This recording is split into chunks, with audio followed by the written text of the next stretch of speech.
नमस्कार, मैं Manohar Kumar origin physics classes Hilsa से। क्लास 11 का सिलेबस समाप्त हो चुका है। तो हम लोग दो दो दिन करके प्रत्येक चैप्टर का रिवाइज कर लेते हैं, रिवीजन कर लेते हैं, जिससे पुनः एक बार जाते जाते याद भी आ जाएगा। क्योंकि पुनः इसको हम लोग पढ़ते नहीं हैं, क्योंकि हम लोग को स्टूडेंट को 12th की चिंता हो जाती है, तो 12th का ही टॉपिक पढ़ना पड़ता है। और ये निश्चित तौर पर कह सकते हैं कि जो भी आप जनरल कंपटीशन का तैयारी करिएगा या जो तैयारी करते हैं, उनको 11th का जो टॉपिक है वो बहुत काम आने वाला है। 12th से भी ज़्यादा 11th से ही कंपटीशन में पूछे जाते हैं। तो हम लोग देखते हैं कि पहला चैप्टर है फिजिकल वर्ल्ड यानी भौतिक जगत, जिसमें हम लोग सबसे पहले जानकारी प्राप्त करेंगे विज्ञान के बारे में। जो बेसिक पढ़े होंगे उनको पता होगा कि विज्ञान क्या है, यानी साइंस क्या है।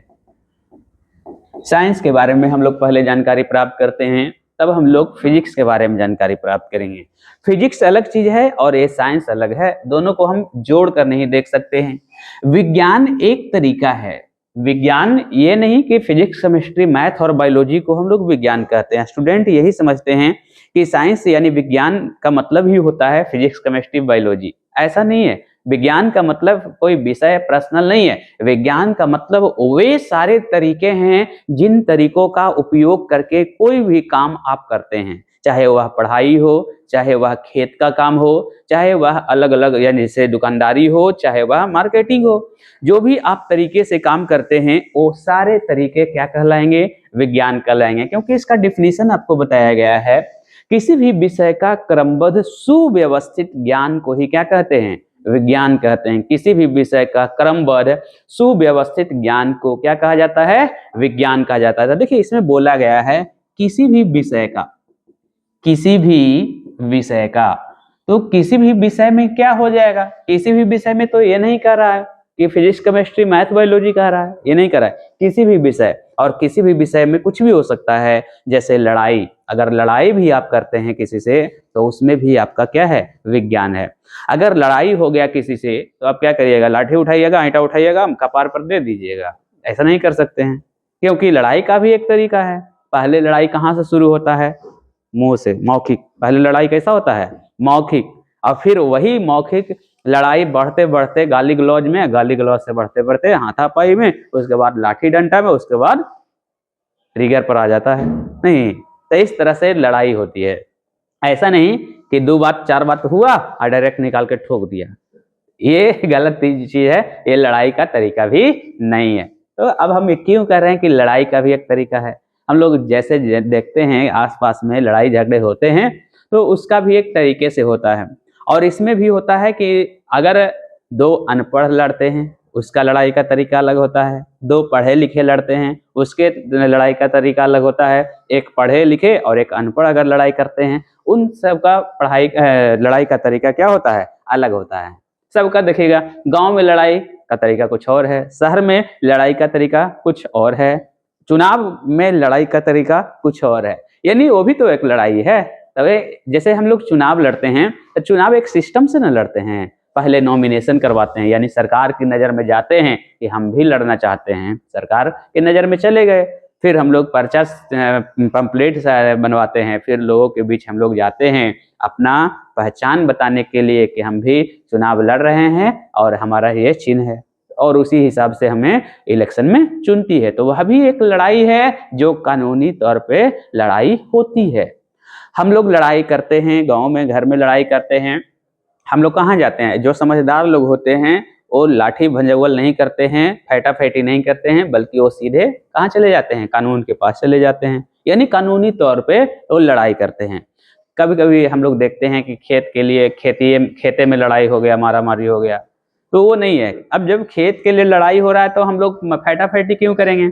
अरे पेपर है, पेपर के हिसाब से हम कानून के पास जाएंगे, कानून हमें फैसला करके बताएगी कि कौन सही है और कौन गलत है। अगर कानून सही हमें बता दिया तो हम सही हैं, अगर गलत बता दिया तो हम गलत हैं, तो हम पीछे हटेंगे। तो ये लड़ाई का तरीका है, तो वह भी एक विज्ञान है। और जो सिस्टमेटिक तरीके से कोई भी काम को करता है, इसका मतलब उसके पास क्या है? विज्ञान है। तो डिफिनीशन क्या है? किसी भी विषय का क्रमबद्ध सुव्यवस्थित ज्ञान प्राप्त करना विज्ञान कहलाता है। अगर हम घर भी बनाते हैं तो सबसे पहले घर का हम नींव बनाते हैं। नींव का मतलब सबसे निचला फाउंडेशन बनाते हैं। ऐसा नहीं ना कि पहले हम ऊपर के छतवा बना देंगे, ऊपर का छतवा को बांस पर खड़ा करके बना देंगे फिर नीचे बनाएंगे। नहीं, हर चीज का एक तरीका है कि हम जीरो से शुरू करते हैं और हाई लेवल तक जाते हैं। इसका मतलब क्या है, आपके पास विज्ञान है, इसीलिए हम लोग पढ़ते हैं।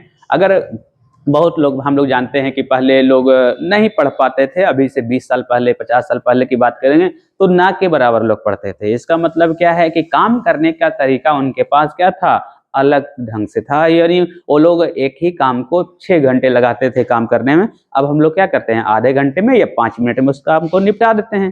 क्योंकि जैसे जैसे लोग पढ़ते लिखते गए, नए नए आविष्कार हुए, और नए नए आविष्कार हुए तो हमारे उसी काम को करने में समय का क्या हो रहा है, बचत हो रहा है। इसीलिए हम लोग नए नए उपकरण खोजते हैं। जैसे किसान की बात करें, पहले किसान क्या करते थे, पहले किसान हाथ से धान रोपते थे, हाथ से काटते थे, फिर क्या करते थे, फहुरा से खेतों को कोड़ते थे, फिर बीज बोते थे।